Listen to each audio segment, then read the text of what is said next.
Make goals, make plans, have all of Yeah. that, but do it all with Jesus at the center. Doesn't the obedience always require sacrifice? Like, it's always sacrificial to obey God, like, or to do something that's kind of against your natural, like, tendencies or what you would want to do. Jesus at the center, not a modern day idol.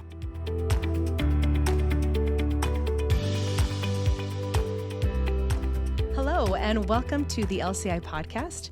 Today, it's just Joseph and I, and I don't think that's a bad thing. No. No. I'm excited. We are going to be talking today about a very interesting subject, and so join us. Yeah. Yes, I think for the most part, for me, you and I and Justin, we were talking previously about what's relevant, what can we talk about, and you brought the subject up, and it's been on my heart as well, and so we just felt that confirmation. It's so cool how it worked out like that. It really is. It really is.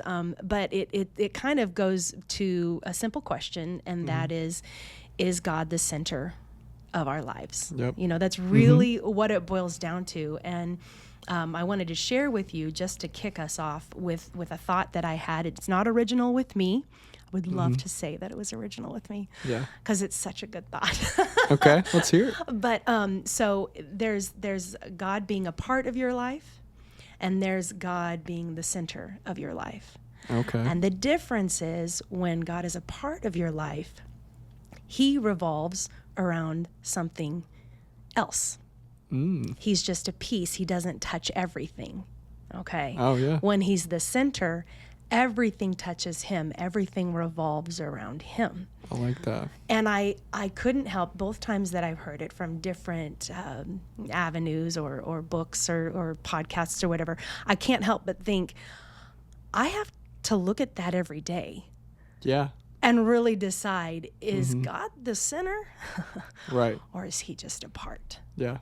And that's really difficult in our day and age, I think, to just assume that he's the center and to move forward and forge forward, that, hey, as Christians, we're Christ-like, and we believe that God is God, and Jesus saves us, and so Yeah. we're good. There it is. Yeah. Yeah. We're done. But yeah, so I just kind of wanted to open up with that, and it meant something to me. Does it make sense? Yeah, it does. Because, when you said part, I automatically think of like math, I guess, and I think of pie, right? Like a pie that has certain slices or percentages, like what takes up percentages, and it's like, if God is a slice of that part of your life, then he's only touching a couple parts, sides right? On each one. Yeah, exactly. Yeah, on each side. But if he's in the center, then, like you said, everything touches him. And something that's been on my mind probably the last couple of years, I would say, is and I can't even remember where I heard it, but it's is God on the throne of your heart? And I think that so many times, if we think of the throne, that's the king's place, right? Yeah, yeah. And that's kind of where your worship is going toward. Right. Who do you serve? Exactly. Yeah. We say we serve God, but do we? Yeah, what's on the throne. And so that's really good. So I've thought a lot recently about I think in different aspects of life. I mean, we shouldn't, but sometimes we'll put something else on the throne. Oh, yeah. Of our heart, and we're yeah. This is where my attention and time and effort is going, because this is what's so important to me right now. Yeah, and thus all of that equals a word that we don't not necessarily like to use as much these days, and that is idolatry. Yeah. I mean, flat out. What do you think of when I say idolatry? What are the thoughts? Yeah, I mean, there's a lot of scripture about idolatry, right? And I would just say, that's what you worship.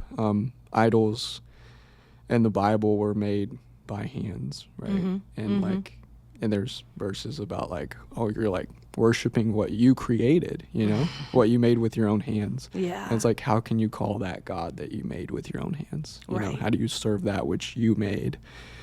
And so, we are created to worship, and I think every person as a being is created to worship no matter what. But it's like, what are you worshiping? What do you worship? Yeah. And I think when I think of an idol, I think of the golden calf. That's the first thing that comes to my mind. The Israelites, fresh out of Egypt, Moses is gone. They want something to worship. Aaron, give us something. Here's all our bracelets and our gold that we got from Egypt. And poof, there's a calf, And when Moses questions Aaron, he's like, it just came out. Like this. It's just, this is like, the way okay. it was meant to be. And so I think that though can almost hinder me, because I'm thinking about things that aren't modern.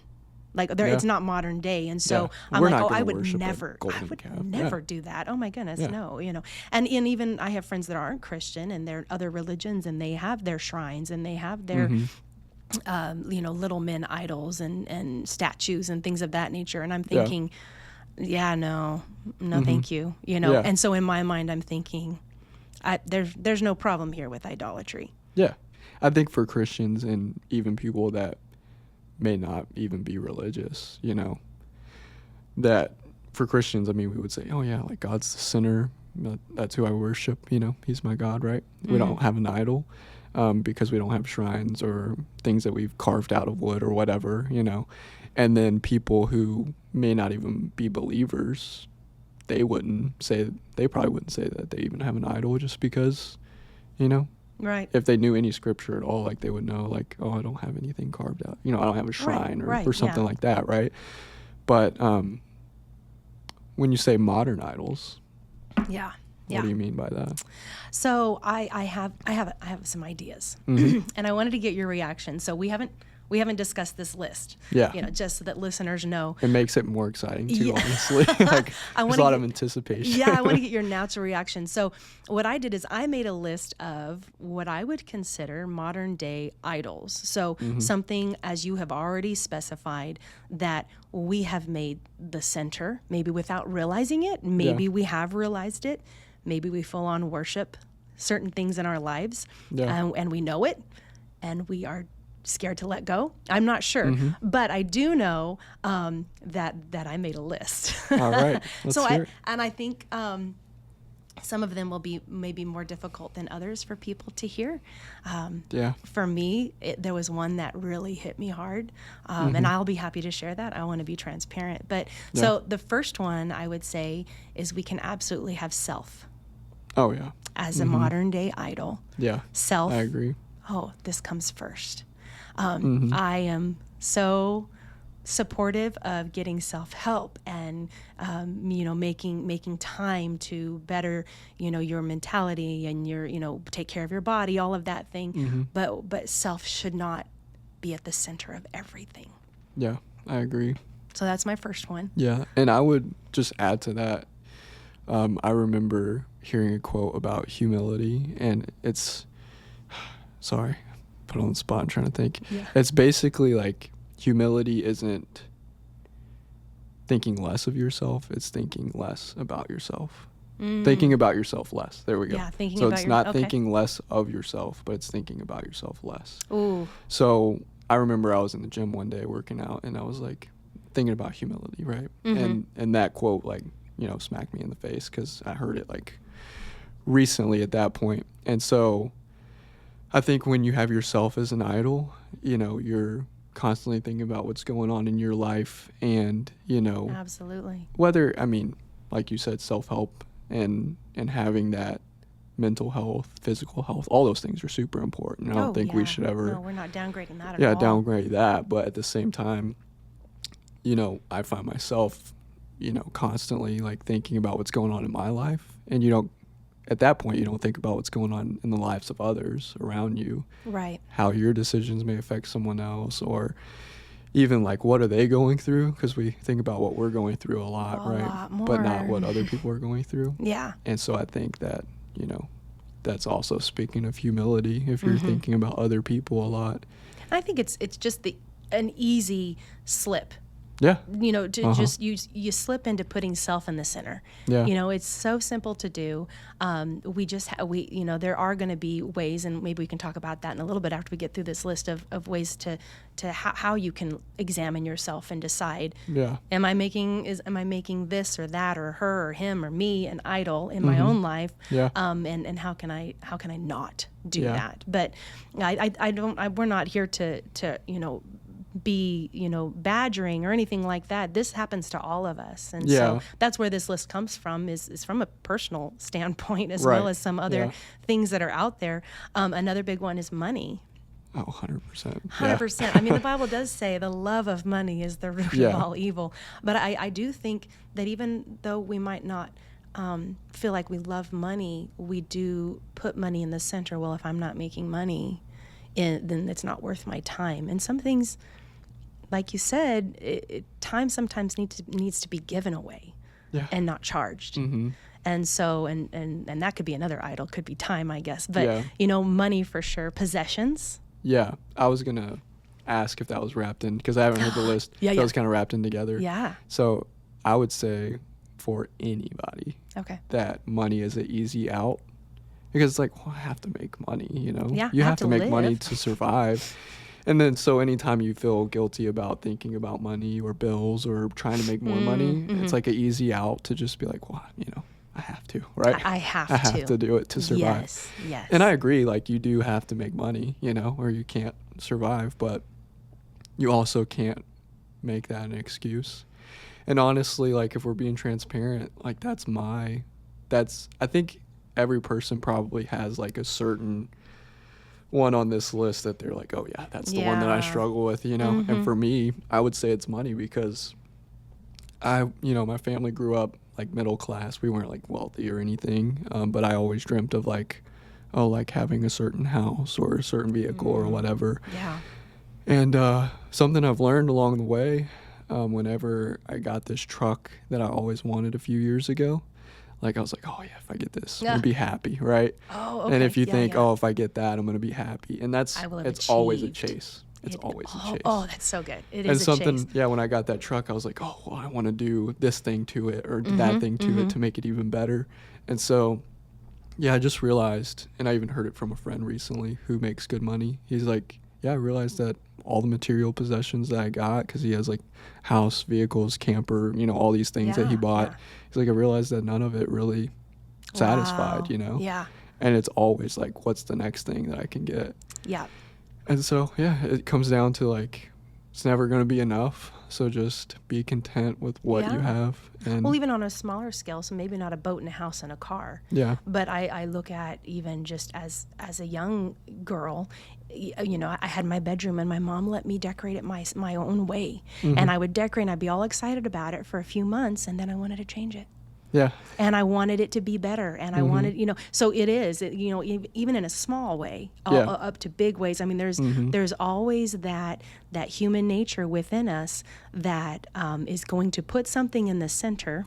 Yeah. And amazingly enough, money and possessions does revert back to self, right? It does, yeah. So it kind of all goes together. And you've got, with self and with money and with possessions, I have my next one, which is career, vocation, like what you throw yourself into. That can most definitely be the center. Yeah. And I'm not talking about, I have I'm trying to think of an example, but like a schedule that,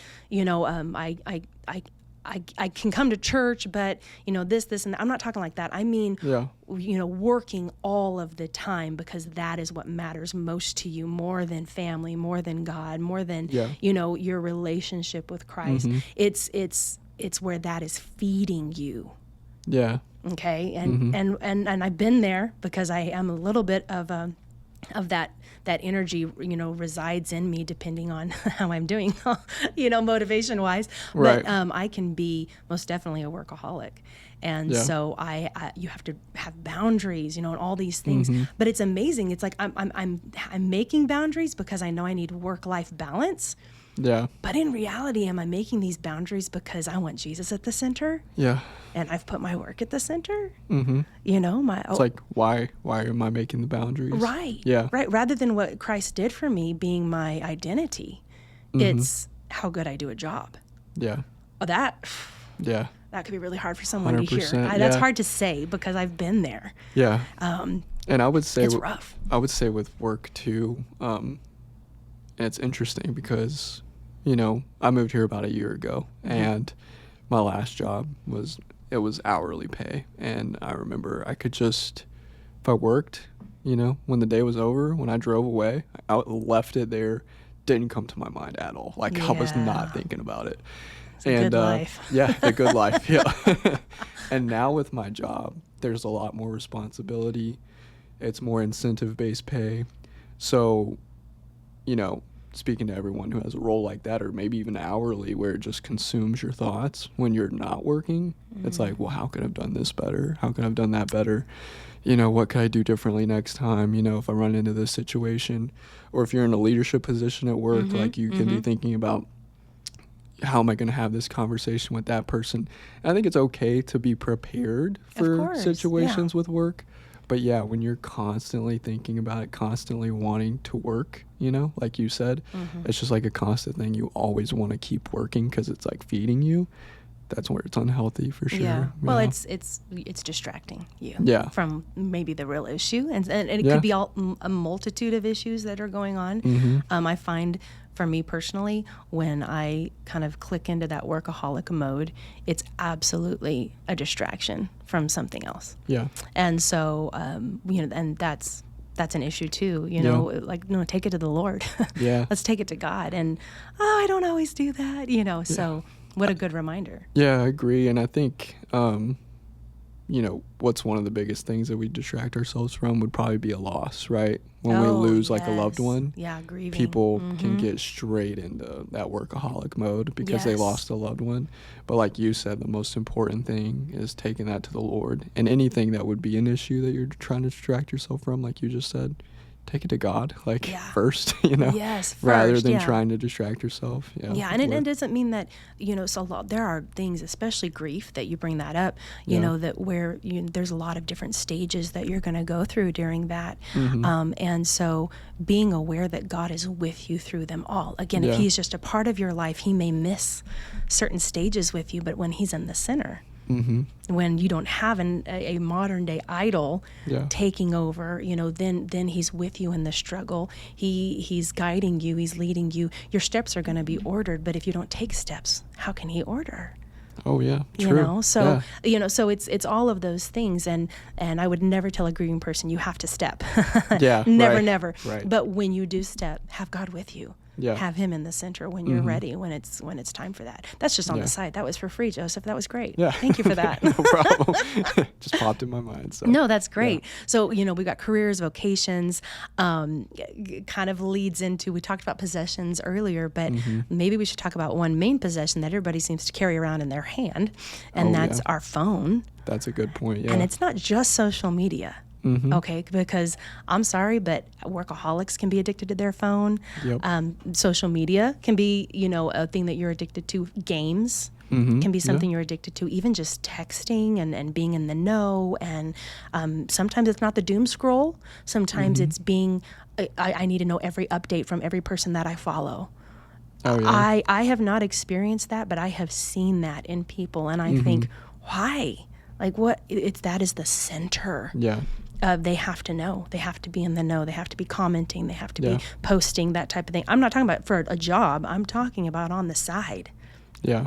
That is most definitely idolatry. 100%. And I would say, like you just said, it's hard for you to understand people wanting to be updated about certain things. And, like, everybody has their thing that they struggle with, right? Absolutely. And I look at like people that play games, I'm like, how do you even have time for that? You know what I mean? Yes, yeah. But and good for you if you can carve out time, and that's where you know you have a little bit of something that you enjoy and all of that. There's nothing wrong with that. We're not against any of these things. You know, we're just saying don't let them be put in a position where God should be. And I would say like social media is a big one, you know, doom scrolling or just like reels. We talked about that in a different podcast where you're watching reels and you're just like, so much time goes by and you're like, what did I do? Yes, yes. And, Yeah. and just the idea that there's so much more to it than just entertainment. I mean, they know what they're doing when they're creating a certain time limit on those reels for you.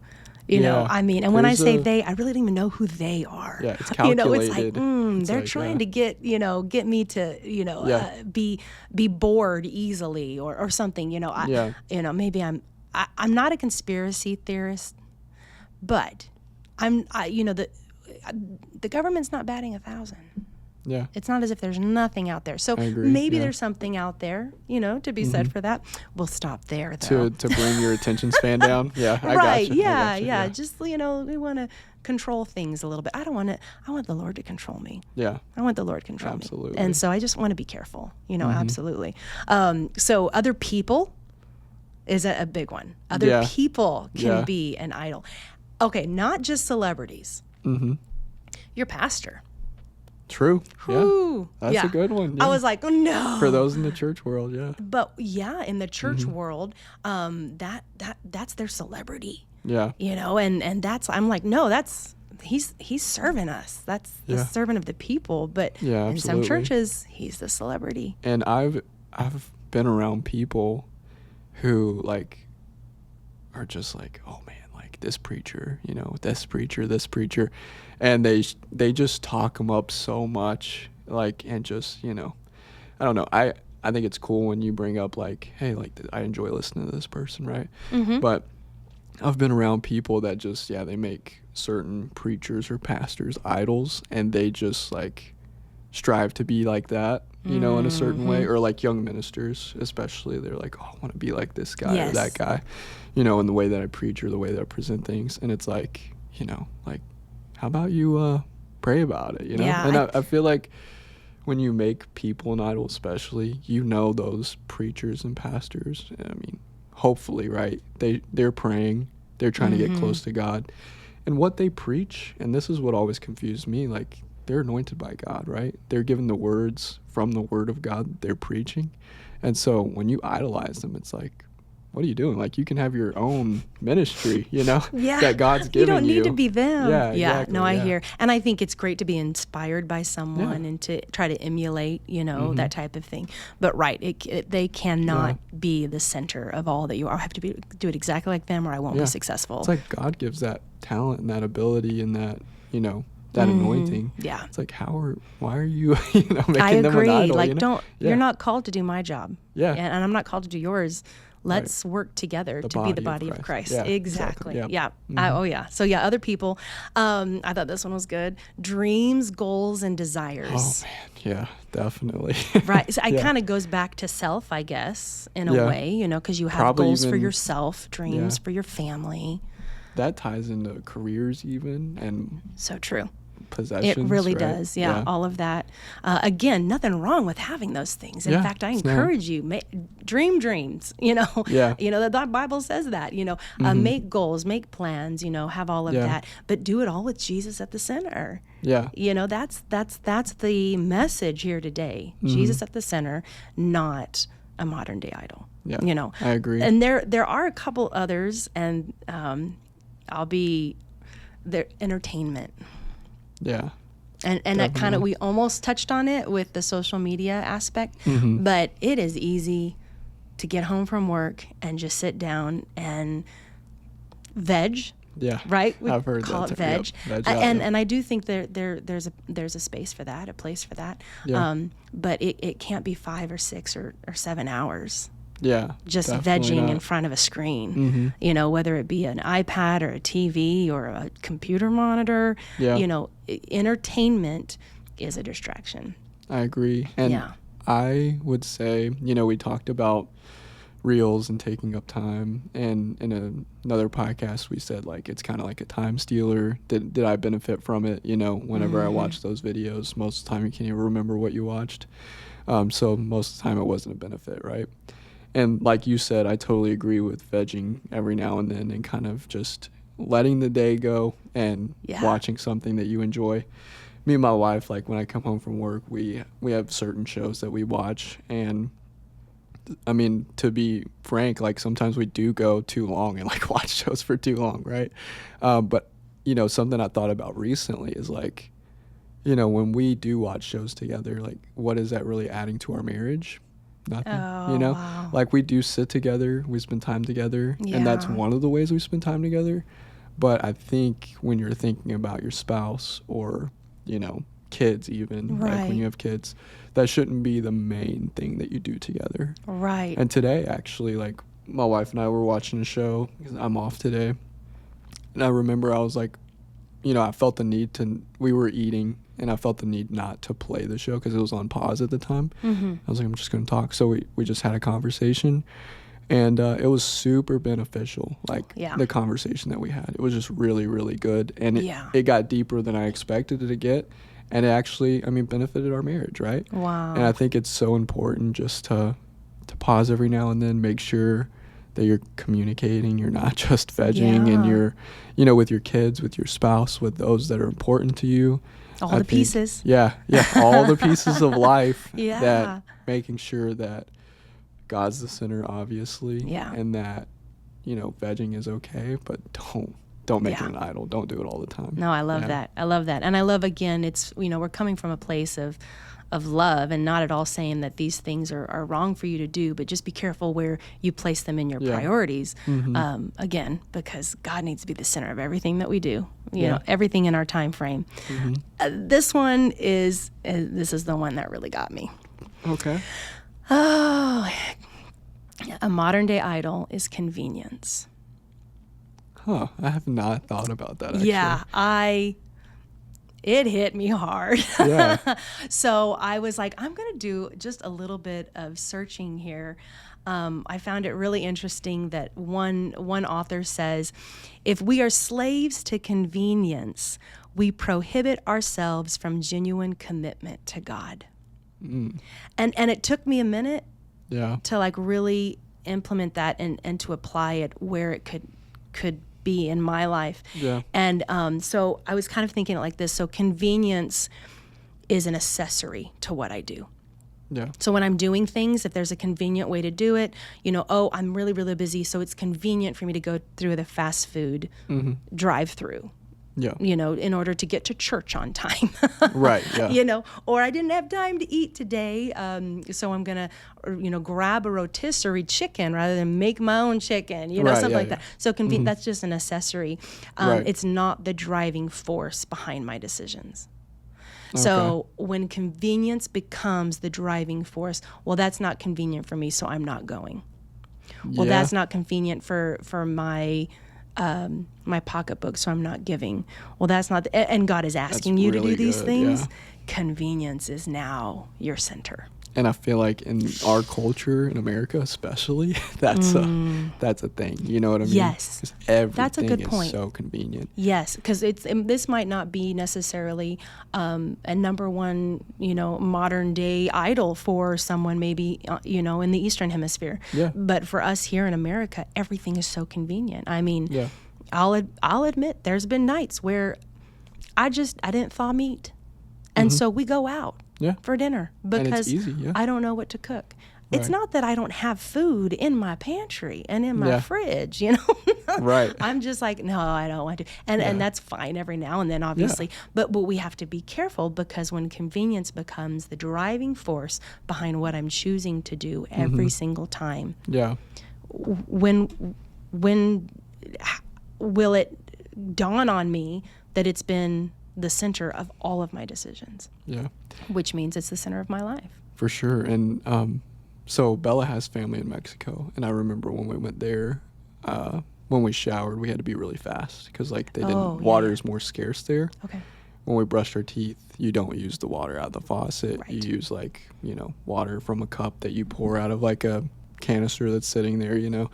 And I remember just thinking about like the convenience that we have here with water, right? Yes. That's Yeah. just one small thing. Yeah. And so when you think about how convenient things are here, like you said, how you can just go out, you know, when you don't want to cook or you don't know what to cook, you don't want to think about what to cook, right? You Right. could just go out. I think all of those things that are convenient or that you try to try to make it convenient, it can turn into like convenience being this driving force, right? It can easily transition into, oh, this isn't convenient, so I'm not going to do it, you know? So I totally see that now that you said it, like the convenience being the driving force. Right. I think it could turn into that if you allow it pretty Absolutely. easily. Yeah. And I think you have to draw a line. I mean, in a church atmosphere, you know, we ask for volunteers all the time for different things. And I think it's fine to pick your best yes. You know, there's times that you can say no, times that you say yes. So, you know, definitely we're drawing a line here that there's a difference between, you know, I'm not saying that anytime I ask you to volunteer for something, you had better say yes. Right, No. In fact, I like to tell people, you can say no. Would this be able to fit? I never once asked them if it's convenient. Yeah. Volunteering isn't convenient. No, it's not. just Yeah. not. Right. It's more so is it going to fit into a schedule that you already have your priorities listed? Yes. You already are volunteering for other things. You're already involved in all these things, you know, and so in my asking and in somebody asking me, I'm wanting it to be presented both ways. Whether I'm receiving or giving, I want it to be a matter of, I'm not questioning whether or not convenience is your idol. Yeah. I'm wanting to know, do you have space? Like, really, do you have space? God, we know God is the center. If you try hard, I know. Right. Yeah. You know, you always want to just give a person a benefit of the doubt. Yeah. And with the position that I have in our church, I don't want church people to be listening to this thinking, oh my goodness, now I'm going to have to say yes every time. No, you don't. Yeah. But we do want to watch out for convenience becoming that driving force. And well, it's not convenient for me because I plan to sit at home all day and do nothing like I've done every day for the last 6 weeks. Yeah. Do you know what I mean? Then at that point, you're like, it's time for you to get up and do something. It's going to be better for your health. It's going to be better for your mentality. Absolutely. You know, all of that. That reminds me of a story of someone in Tennessee. He was a pastor of like a satellite campus. So there was the main campus, and there was a smaller campus branched off of that church. And I remember I was having a conversation with him one day, and he's like, yeah, there's this guy that keeps telling me that he wants to preach, and he really feels called to preach and wants to and everything. But then, you know, I asked him if he has any messages, and he's like, no, I just don't have time to get one prepared. And he's like, oh, well, you know, he dug a little deeper, and he's like, what time do you get off work? And he told him, and it was like a reasonable time. What do you do when you get home? Oh, I'm just so tired. I just kind of you know, chill out and watch TV and stuff. It's like, okay, well then, you know, do you really want to? You know what I mean? So I think finding those priorities in your life, and then also, just not making that convenience. And it's not convenient for me to do what I'm called to do, or do what I know I'm supposed to do, just in life in general. You know what I mean? I think that's where when I feel checked. Is when my girls were little. I remember reading an article on parenting, and you know, you read all these articles and you hope someone's going to give you the Easter egg that, you know, gives you all the answers. This is it. This is what I was And even though that's not what it was, it did help me see that a lot of times I said no to my children because it was an inconvenience to me. And I decided then that I would try my best. If it was only an inconvenience to me and I could make it happen, I would say yes. Okay. And so that was probably about the time that my oldest was probably 6 or 7. And my youngest was she's 4.5 years younger than her older sister. So it was around that time. Yeah. And it doesn't mean that every time I did that, but I really tried hard for that to be the majority of time. Yeah. And I can't help but feel like if we could treat kind of everything like that. I mean, in a way, I feel that's just the representation of Christ's love for us. It's like, I'm not going to say no to you because it's inconvenient for me. Yeah. The same thing with like them making mistakes or spilling things. It was more a matter of, if you did something to disobey me and you made a mess, then yes, you're going to get consequences. But if you just make a mess on accident, you were just pulling the milk out, the shelf fell, you know, that type of thing. Right, yeah. You know, that's different. That's an accident. You know, I'm not going to be mad at that. Yeah. It was a big turning point for me. Yeah. And it really boils all the way down to convenience. Yeah, so I've struggled with that for a long time, maybe all my life, where I like convenience. I like it to be easy. And I think it's because I overwork in areas that I shouldn't. Yeah. That's not something I've ever thought about, but it's so many areas of life now that I'm, now that you brought it up. You're like, it really does. Yeah, no, I agree. And it's, The thing is, too, and as we go through all of these, and we'll kind of wrap up the list here so we can talk more about the hopeful side of things, Yeah. and that is how we can identify these and remove them. And maybe we've identified them here today, just talking about them. I know Yeah. I've been checked a couple of times just while we've been talking. I'm like, I need to work on that. I need to work on that. Yeah. Lord, help me work on that. But maybe some of the questions that I think might be beneficial. And I just ran over this real quick. This is actually from another article I found, and it's from a minister, and he's saying, one way to discern, very ministry minded. One way to discern if you have an idol in your life, and I can just hear him preaching it. But I did like what he had to say, and he said, ask yourself the following questions. Number one, what do I spend the bulk of my time doing? Yeah. Number two, what gets most of my energy, attention, and effort? Number three, this is the one that earlier you were like, oh, that's a good one. What comes to mind as soon as I wake up? Yeah.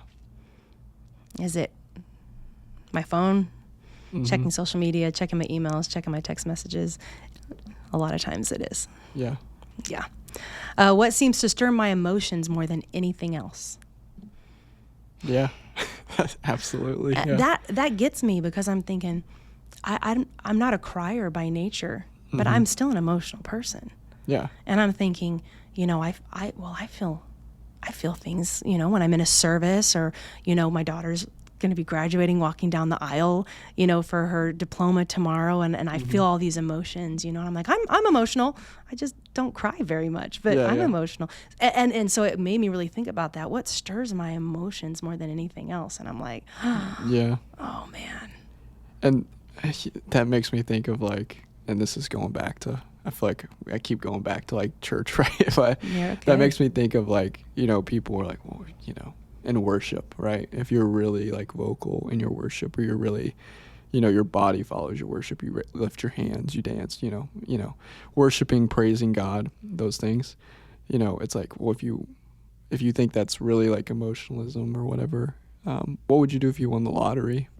That Mega Million, and it's $138 million or something. What would you do? Would you dance around? Would you get pretty excited? Would you get vocal? I feel like you would, Yeah, or stunned silent. But but you would see it in the face, and there would be a definite distinction. I think it's your emotions follow what you care about, right? Or what's life changing. Right. And, God's changed my life more than any amount of money, right? So, right, yeah. Yeah. So and I love that, because if you look at it that way, then you can apply each person's personality to it.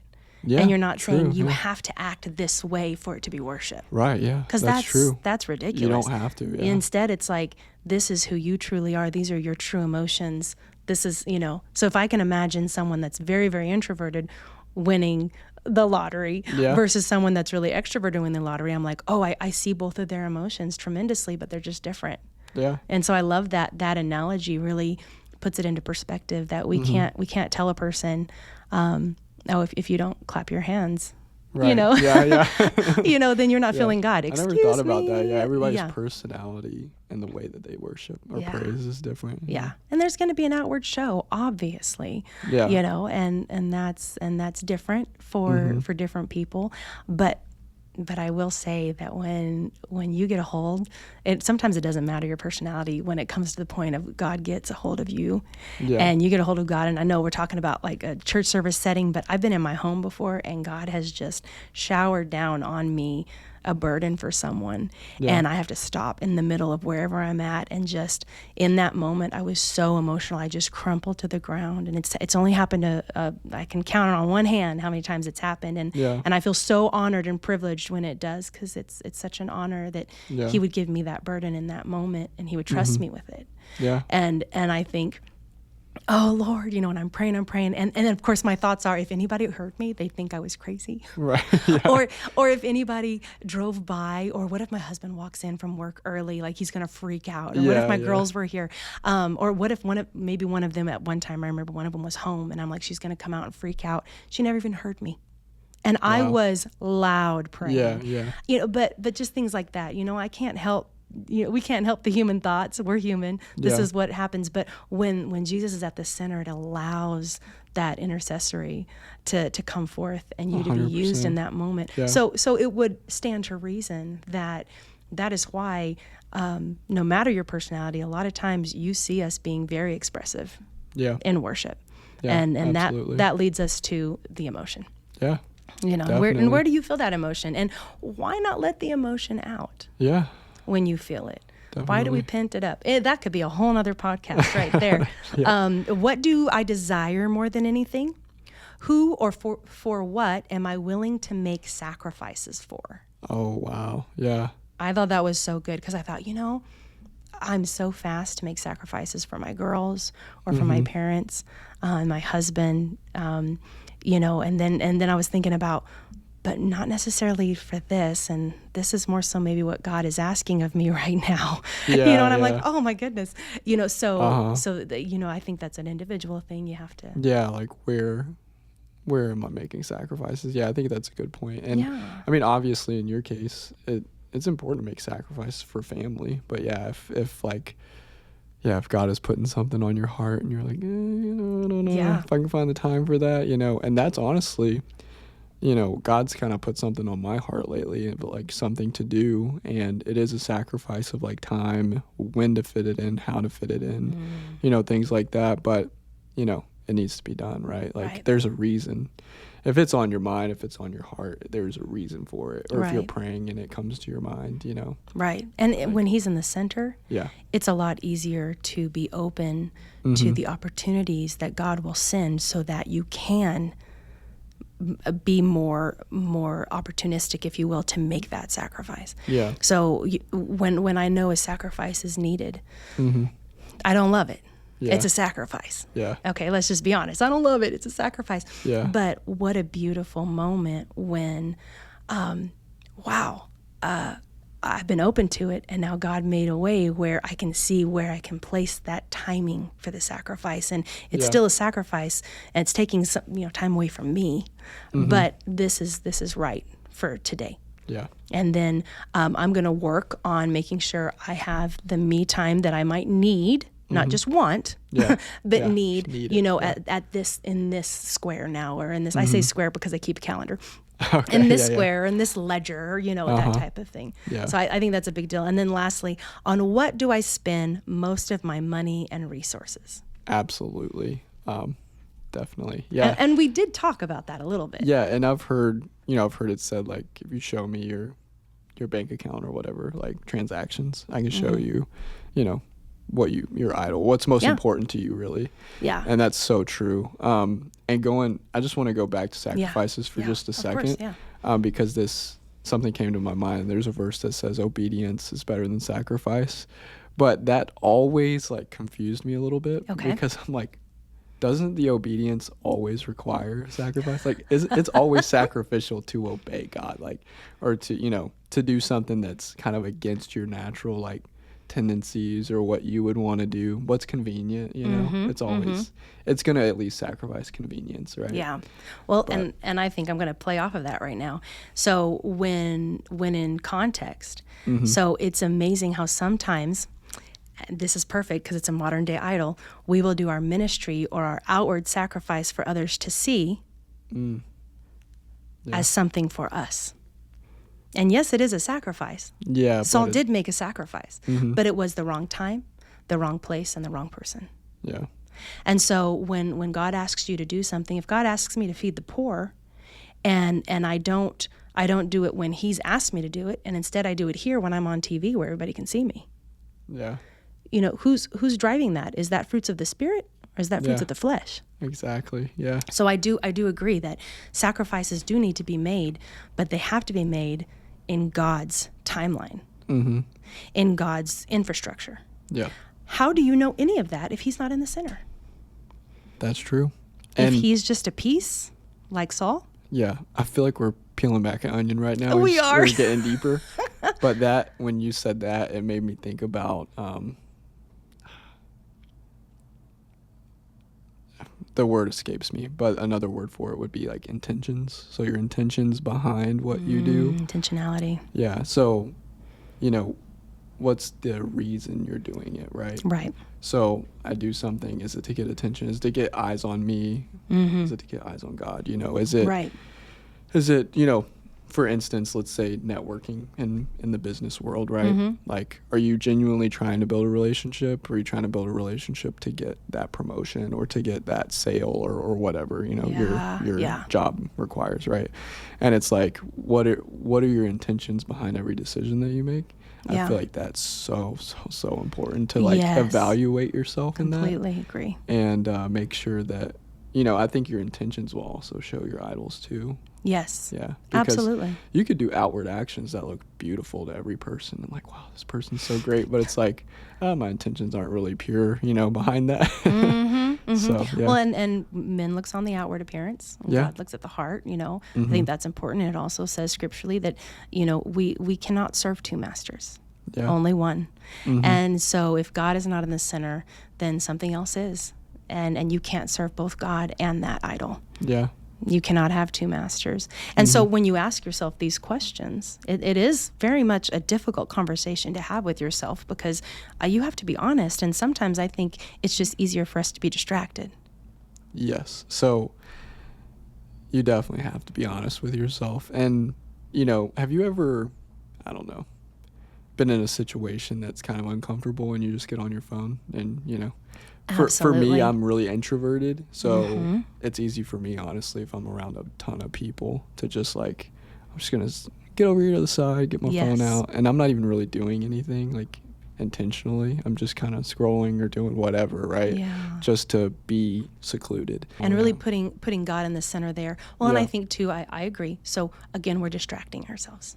Yeah. And if there's purpose, even as an introvert, for you to be somewhere and to meet someone, and to speak to someone, and to plant a seed.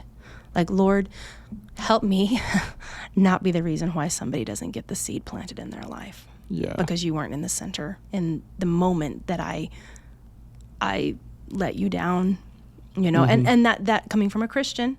We're not talking about people that don't know God. We're talking about people that are Christians and know God, or want to know God and want to put him in the center.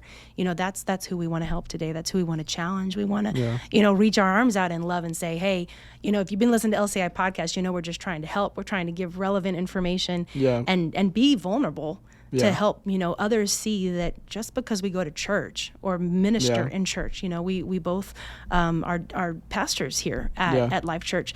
That doesn't make us any greater. In fact, it's we have to make sure we're serving even on a greater scale to show others that let's try to follow the Bible as best as we can.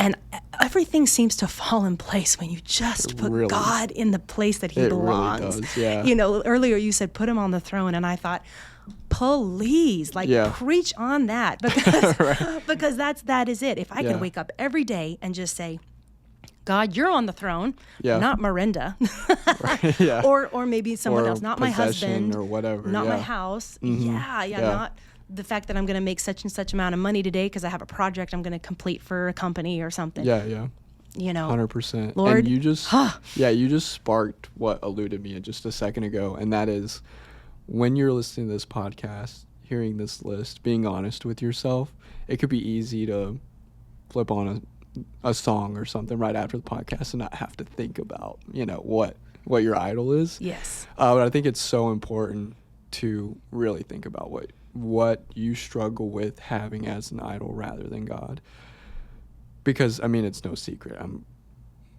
I'd say it's a fact that every single person struggles with one or more than one thing on this list. Definitely. I know. I thought I came into this not knowing the list. I didn't know the list, and there was one thing already I knew I struggled with. And then you bring up the other things, and I'm like, all right, it's a lot more than just that. That's how I felt when I was going through and I'm making these lists and I'm thinking about something else, and it, like our conversation, it sparks me to think about this, and I want to be open to that. I want the Lord to be able to speak to my heart, right? We want to be like, Lord, there's wicked way in me that I don't even know. So help me see it. And so one thing that I am, I need to work on this if I can really be honest about it. And I love that. Maybe challenging those that are listening right now that when this podcast is done, take some time for silence and just really reflect You know, it's kind of a meditative state to reflect on what God is wanting from you and asking from you, and just challenging, hey, is he in the center? Yeah, absolutely. Thank you so much for joining us on the LCI podcast. You can listen more on our Apple Podcasts or Spotify, and be sure to subscribe on our YouTube channel, LifeChurch Presents, for more future content. Again, thank you, and we'll see you next time.